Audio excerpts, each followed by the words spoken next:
Hello, everyone. Welcome once again to Connections for Life. I'm Ted Peet. Dad? Yeah? Oh, thanks, though. This is what we're doing now. Hey, This is what guys. this is turned into. Now you Well, got your used the children sign. running You props. used the sign last time. I figured Who I are you? could make it work. Now we got I'm Chad live Cuvo. props. He's Chad Cuvo. Who's the other guy? Joe Surratt. Hello. All right. So here we are with Chad doing awkward, weird entrances. It's kind of a thing now. He's made it a Awkward. thing. You've now made it a thing. The Yeah. problem is that there's only you like. I'm as running we're out. taping I'm already it, running What out. are you gonna do? You're gonna rappel off the roof through the I'm already set? running out. Like, Maybe I'll when you- smash through the window. Well, you got a I'll be couple- like, you I'll got be like another- the Hawaiian Punch guy. yeah, right. Oh yeah. Oh no. No, I don't want to drink from your debris-filled head. My dad's gonna kill me. Who's gonna fix that wall? That's from Family Guy, isn't it? Yes, it is That's from Family amazing. Guy. That was one So of the what best do we episodes got? I ever What do we saw. got going on? What do we got going on this week, guys? I have no idea. How was the weekend? What'd you do? Anything good? Stella. I did. So I got stuck up in Rochester, actually. Not stuck. I'll say stuck. That sounded terrible. I went to Rochester to see some good family friends and stuff, and I got stuck doing a Marine Corps push-up challenge. So we did the 22 push-ups a day for the Veteran Suicide Awareness. Great cause. I love being a part of it and whatnot. However, the guys I got stuck doing the push-up challenge with, two of them are like CrossFit, like tremendous people, and the other guy and I are like, I don't know if I'm going to make 22. Ooh. Dude, you're at a point in life where you shouldn't be in the push-up challenge. You should be clocking how many push-ups the guys are doing. Like, that's where I'll I'm count. Yeah. at. Yeah, I mean, we're kind of too old for the push-up Yeah. challenge. What about you, Joe? What'd you do this past weekend?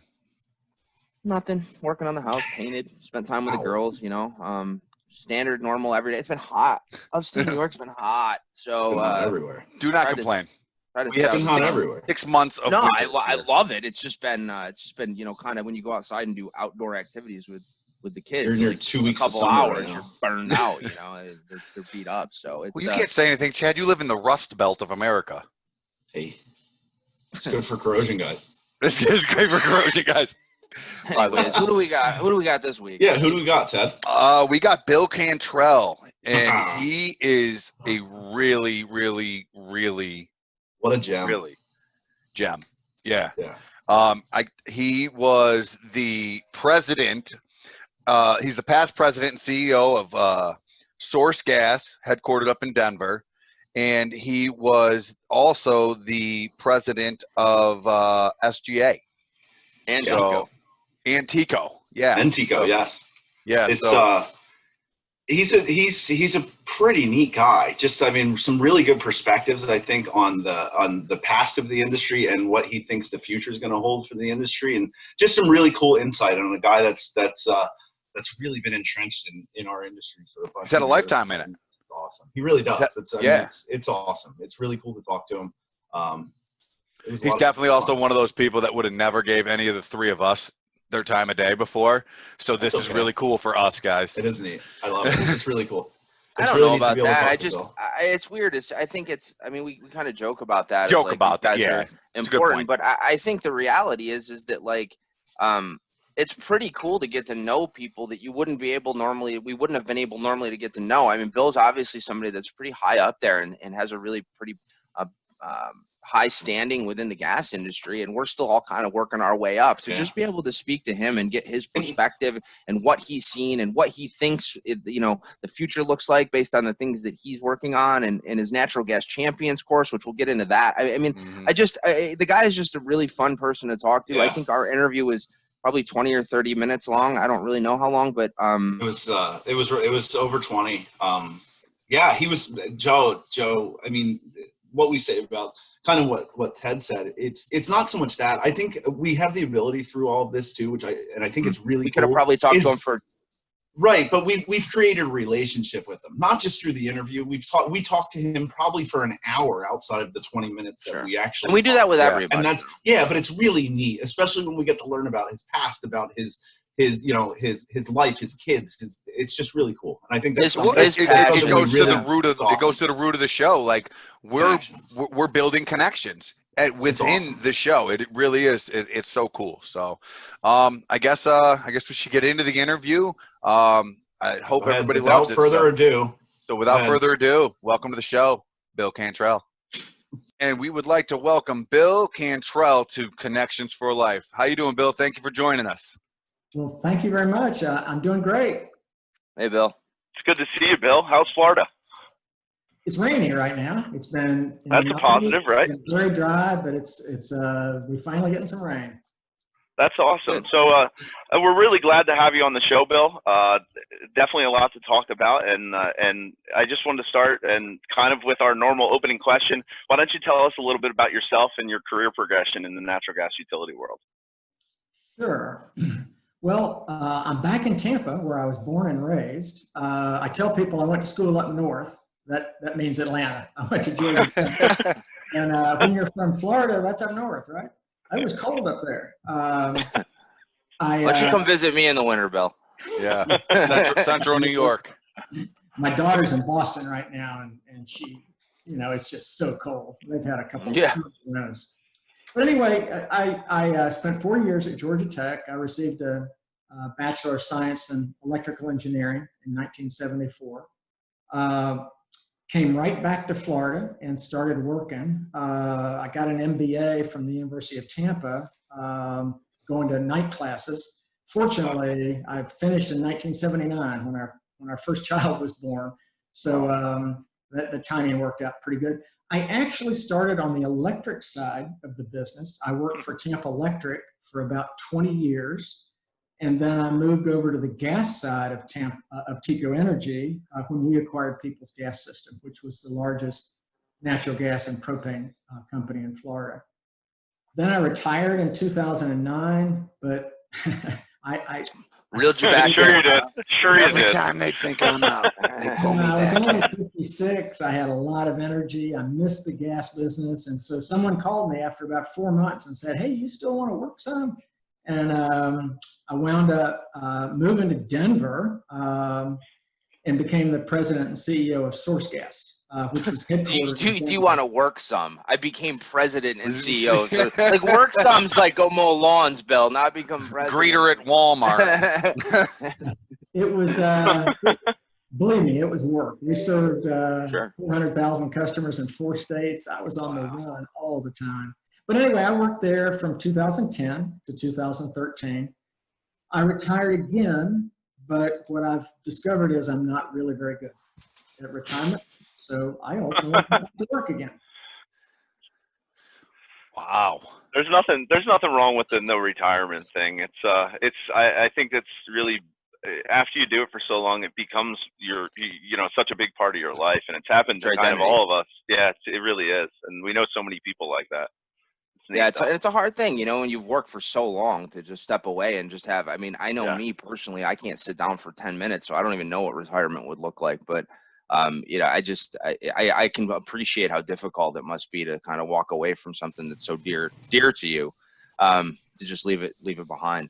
Yeah, it was. My wife and I've been married in August. It will be 47 years, but and I love her dearly. But our kids are grown; they're out of the house. I wanted more interaction, and I missed the people. And this is a great industry. Oh man! So speaking of so going back to work for the third time, you went back as what was third job?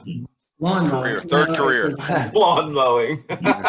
I do some of that too, but not for pay.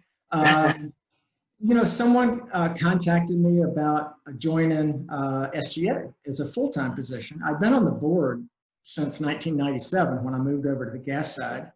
I served on the SGA board almost continuously for 20 years. I served on committees, was a panelist, a panel moderator. I moved into the officer rotation and was the chair of the board in 2009, but had never dived any deeper than that. I'd never been a full-time employee at SGA, and the opportunity came when the former president retired to join us. I remember the conversation I had with my wife. A board member emailed me, and I was driving. So I told Pat, hey, read this. And she knew the person that had emailed me. And she said, hey, have you thought about the SGA job? And my wife looks over at me, and I look over at her, and she knew I was already bored again. Not with her, with not working. And she was probably like, get out, go. Yeah, do you ever think she just wanted to get you out a little, maybe? Yeah. I've thought of that several times. My And wife had me speaking home with the during S- quarantine, and she's like, "All right, are you Yeah, ready to right. go back traveling now? Get on the Yeah. road." And Less of you speaking is with better. the SGA theme, I know that SGA tries to do some unique things and tries to stay on top of the gas industry. Let's talk about some of the things that maybe you did or things that you worked on to stay, let's say, cutting edge for your time there. Sure. Well, first of all, SGA offers, gosh, so many training courses on everything from really technical stuff like designing a transmission pipeline and pipeline integrity courses and so forth, to basic how to be a frontline supervisor and how to have critical conversations with employees. It opens up a lot of networking opportunities, which means basically, you get to work with other colleagues in the industry. All of that really facilitates the work of staying really current on what's important. Sure. When I joined, the thing I thought was missing the most in our industry really was that we weren't speaking with a common voice. The transmission segment had certain concerns. The distribution segment had certain concerns. Of course, the exploration and production, with, the calls for no hydraulic fracturing and so forth. We just didn't have a clear, concise message. And so, with all those headwinds, when I joined SGA, the first thing I really started working on was a program to try to reclaim that narrative from all these folks that didn't understand the incredible benefits of natural gas. Sure. Well, so you said a word there that was so key to us, and it kind of is very similar to connections for us. But you said networking. Okay, and that networking aspect in SGA or in anything within our industry is probably one of the most important things I've learned that this industry revolves around over the last 2 years. And kind of the neatest little niche, kind of just everybody kind of not knows everybody, but kind of. Or knows of, there's a guy on the West Coast, he's the best at this. So with that said, though, why don't you tell us a little bit about Natural Gas Champions program then? Because that's kind of, it kind of fits right into that networking aspect and all of those kind of things. So sure, it does. It really fits that. In fact, SGA's motto it's lost in history, but I know it's been at least 20 years because that's how long I've been involved, is linking people, ideas, and information. And so that is a good way to put it. I like that. Yeah, I mean, it's a great one. So it's just as necessary. Hey guys, let's change our tagline. Quickly. Linking. What was that? So we started talking with a lot of our member companies about how do we do this? And we did some pilot training for them and got a lot of feedback from the folks in 4 different cities around the country. And the training is built on 2 premises. One is that it doesn't sound like these days on political things that people are persuadable very much, but on energy issues, they really are. Sure. More than 50% of our country really hasn't made up their mind yet on energy issues. But isn't that, Bill, I don't mean to interrupt you there, but I think that's part of what you're doing it's the education piece of what exactly that means. I think there's so much rhetoric around, the bad news or the good news. I think you can get that message gets really blurred, and I think that's an important balance of what your program is doing. So it really is. I love the word you just said. In fact, in some of the training I do, I use rhetoric versus reality. Sure. Because, what you hear on the news, what you hear from so many organizations these days is really not factual. It's rhetoric, it's fear. And a lot of times it's because people don't know the facts. They're not exposed to the industry. They don't understand it. And so we've got to get those facts out there. It goes back to networking and really the reality. So 50% of the people are still persuadable. Also, we found out through a lot of surveys and so forth is that our own industry employees were the most trusted messengers. In fact, SGA had a conference a couple years ago when the speaker said, you know, the people that your customers trust the most are your workers with the blue shirts and their names stitched on. Wow. Yeah. Yeah. They're in people's backyards reading meters. They're inside the house lighting a pilot. People trust them. And, you know, we're all local, right? That's true. We work in a community. We've got a circle of neighbors and family and friends, and people know you work for the gas company or the electric company, and they trust that you know what you're talking about. They trust you have that knowledge base, that connection to you're going to solve their problem. You're going to solve whatever you're there to do. So yeah, that's great. Exactly. So anyway, we worked with several of our larger companies that were really focused on this as well. And we developed 2 programs. One is a 4-hour instructor-led training course. And then we also developed a set of 10 e-learning courses. They're really cool, 20 to 25 minutes. You know, one's on hydraulic fracturing, one's on climate change, one's on renewable. That's pretty neat. And they're easy to take, and you know, you can pick them up and leave them. You can do them during lunch or whatever. I'm the main instructor for the 4-hour course, and to date, I've trained over 1,000 industry employees. Wow.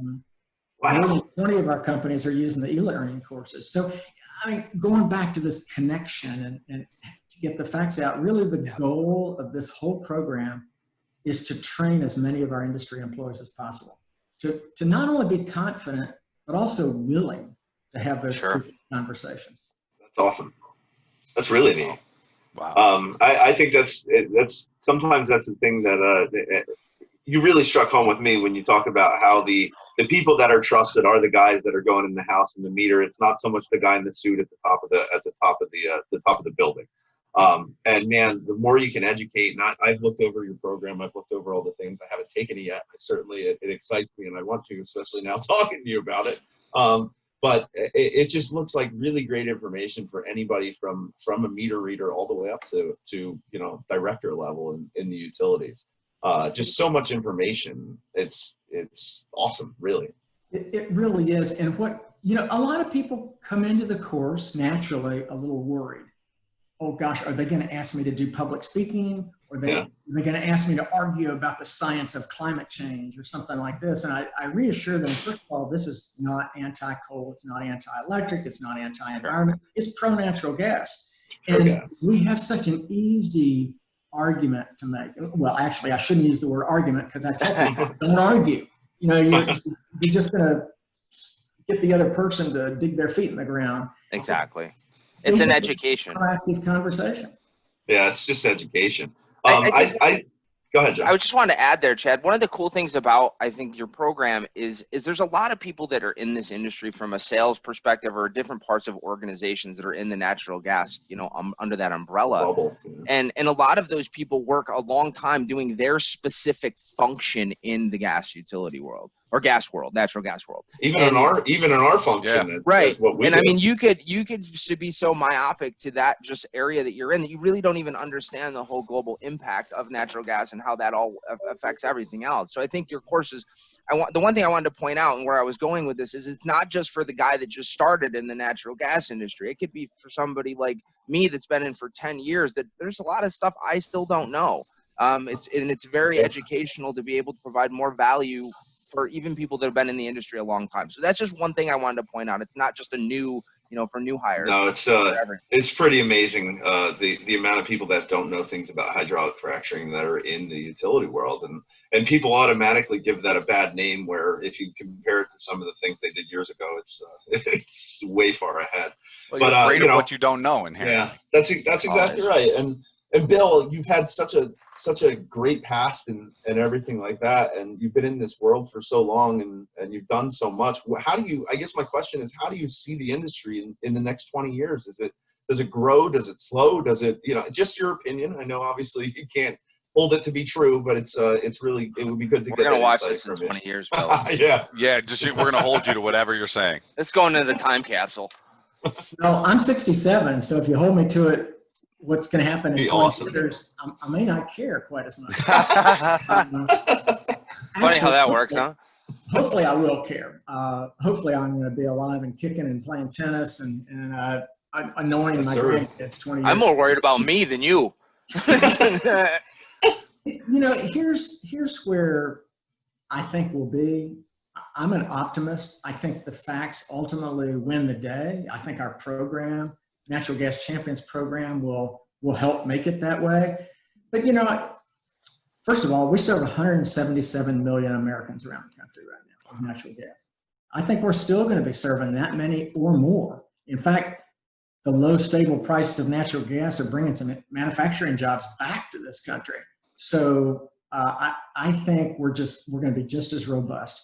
I really think more citizens will realize the benefits of natural gas. You know, we're going through these no fracking, and you know, we just read this week that the Atlantic Coast Pipeline is probably not going to be built now, and they're shutting down Dakota Access and having to take all the liquids out of it for a while. Those things are going to happen. There's going to be some roadblocks. But I really think more and more people are going to realize the benefits of natural gas. And I think they've got to realize at some point that natural gas is still part of the solution. That's one of the key things that we talk about. It's part of the solution. It's not part of the problem. Carbon emissions, and I'm sorry, I start to get preachy because I do so much work. I'm so passionate. It's all right. We'll turn you off. Man, that's right. You got the hook, right? I mean, We muted you 3 minutes ago. Just our sponsors told us, you know. But people in this country don't understand that carbon emissions have been going down in this country for 12 years. I mean, how many people do you think understand that? And natural gas is the reason why. That's wild. So yeah, go ahead, Joe. For those of you that don't know why we're always typing, we kind of communicate behind the scenes on chat, like things. That's why And we're sometimes always like, we get excited and we're like, oh. yeah. Don't So have to the thing. So I just wanted to cover. That's why we all went, huh? Yeah, honestly, you know, I think one of the things about the natural gas world that is, as far as growth, right, is what else, not just homes, what else can be powered by natural gas. And I think that maybe there's some things there that, you know, we've started to see automobiles and things like that have kind of transitioned over to that. Maybe that will become more part of what the next 20 years looks like. Joe, we've even seen some places, Joe, where the company is now, and I don't really remember their name, but where they're taking natural gas and actually having like a little electricity generation station hooked onto the side of the house, where they're actually making the electric right there at the house. It's from the gas power, I just hope it keeps growing. Yeah, I and anywhere we can use it, we're always promoting, and that's I think that's a really important thing. Yeah, you know, I think Bill, if I can add one thing to that. Yeah, sure. What most people don't realize is that when we produce natural gas, we're also producing natural gas liquids. Life as we know it wouldn't be possible. We wouldn't have our cell phones without natural gas liquids. Tires, automobiles, clothing, roads, makeup. Yeah, I mean, virtually, I mean, all of us have probably already used 20 products today that use natural gas liquids. It's incredibly important. I think if you could, you know, just looking forward, if you could change one thing in the industry in the next 20 years, what would that be? That's easy. Me? This show? No, that's what I would change, Joe, not him. If I could snap my fingers and say, you know, here's something, I'd say to have all the pipeline integrity work is all finished. I know it's impossible. You know, we're already spending $26 billion a year making our pipeline systems safe, and it's already the safest delivery system in the world. But man, it'd be great if all that, you know, work was in our rear view. Wow. Yeah, absolutely. You could put a lot of that behind you, right, and focus on growth instead of. It would. It'd be fantastic. Yeah. So no, hang on, Ted. I had one question. I had one question I just wanted to ask about. Kind of it's in these weird, strange times we're going through, what has SGA managed to do to deal with the COVID-19? I know you guys have probably done some things differently, as everybody has, but I think it would be good if you just talked about it a little. Yeah, clearly we've had to find new ways of doing business. As I mentioned, the motto about linking people, ideas, and information, much of that has been through 8 conferences that we hold each year.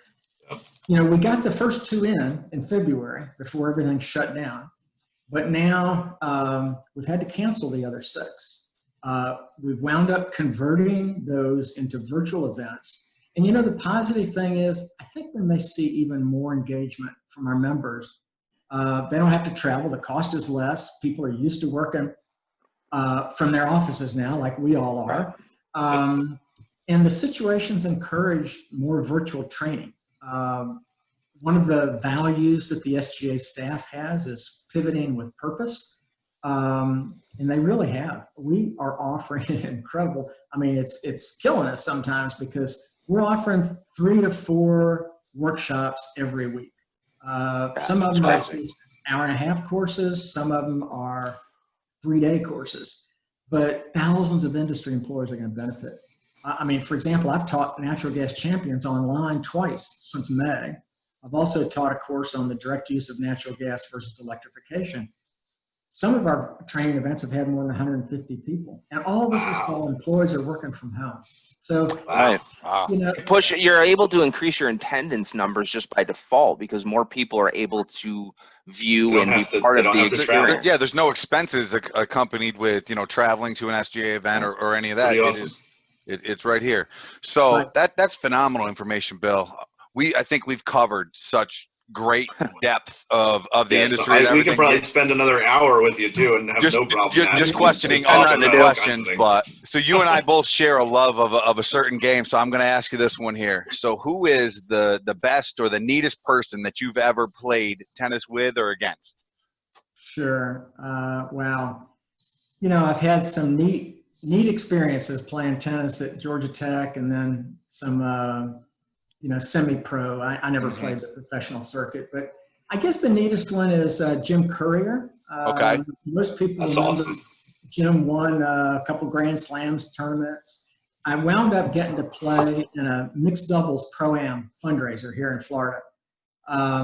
My partner and I I've got a win over Jim Courier and his partner. That's Jim, a big actually, Bill, we have Jim Courier on to dispute that. Keep on Jim Courier. Bring him in, Ted. All right, now, folks. That would have been cool. It was all for fun and charity. He is such a nice guy and a gentleman. I know he does a lot of announcing at various tournaments now. And it was just a cool experience to be on the same. That is cool. Listen, early '90s, #1 ranked player in the world for a while. Yeah, he was a legitimate tennis player. Before Pete Sampras took off on that string where he was unbeatable, Jim Courier was kind of the guy. So that's awesome. All right, well, without that, Joe, why don't you close us out here? I just want to first and foremost say thanks. I think one of the things that we overlook in this time is our ability to interact with people that maybe we wouldn't have normally been able to interact with, and be able to, you know, during all this, it's a lot of negative, right? A lot of the COVID and all the things that we're dealing with, and not being able to travel, and the restrictions and where we can go.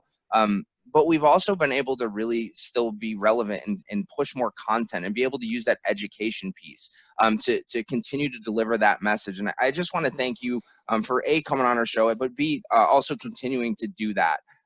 We just think it's so important, and the level of experience and trust and respect that you garner in the industry is just really it's really awe-inspiring. So we just want to, from our vantage point, say thank you for doing this. We know in talking with you before that there's a million more things that we could talk about, and I think down the road at some point we'd love to have you back. We will. Yeah.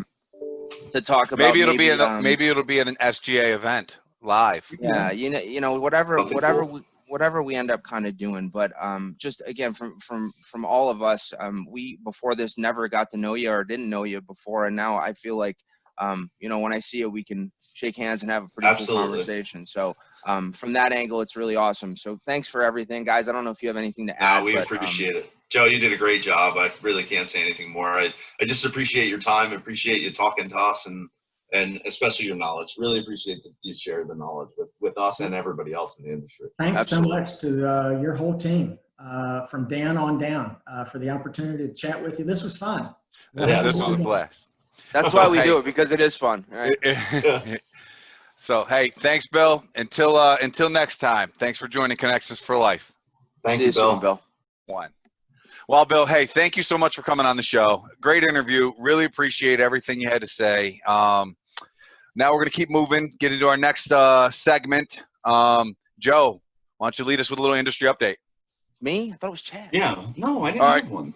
Oh, you don't have any? No. We should just black Chad out. Hey, Got nothing to that's say. not nice. Yeah, just Hold mute him. I'll mute him. So, I can stop his video. yeah, first and foremost, I just want to say thanks to Bill and Dan Pajak. Dan was our conduit to get Bill on the show, and we really, really loved the fact that we had a previous guest, even our owner of the company, kind of suggest and bring other people on. And Dan's done that for on a few occasions for us, Yeah. and we really do appreciate that. So special Awesome. shout out to Dan Pajak. Thank you, Dan, for using your connection pool to help us bring some of that to And the people supporting we us work with it. and supporting us. We really do appreciate that. As far as the industry update, I think you guys know the SGA event kicked off I think Monday, right? Yeah, The the 13th.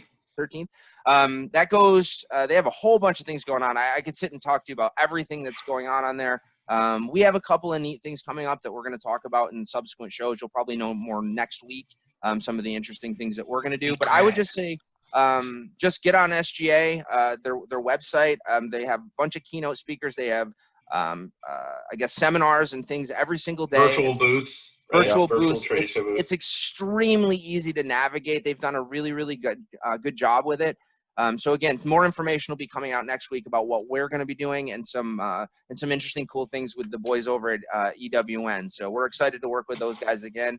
Yep, Chad's representing there. So that's really all I have. I know next week we have another amazing guest.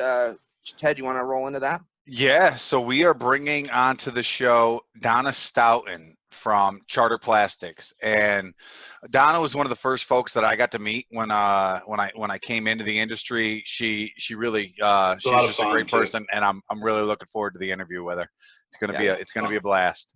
It was a lot of fun, yeah. Other than that, I don't got much. Chad, anything your way? No, nothing really big on my end. I just want people to share, make more connections. Do we want to end with any more Pat Mahomes slamming from last week? Man. No, I'll end with air punching. We can air punch. Yeah, no air punching, Chad. Keep it to a minimum. One punch. Sorry, I don't want to. I threw my arm out. Now we're gonna get a comp claim. Chad hurt himself air punching. Disability Connections for life. Disability for air punching. How did you hurt yourself? But seriously, guys, thank you. As we really appreciate it all. Yes, yeah. There we go. Like, subscribe, click, follow, share, all the above. Until next week, Connections for Life. You guys.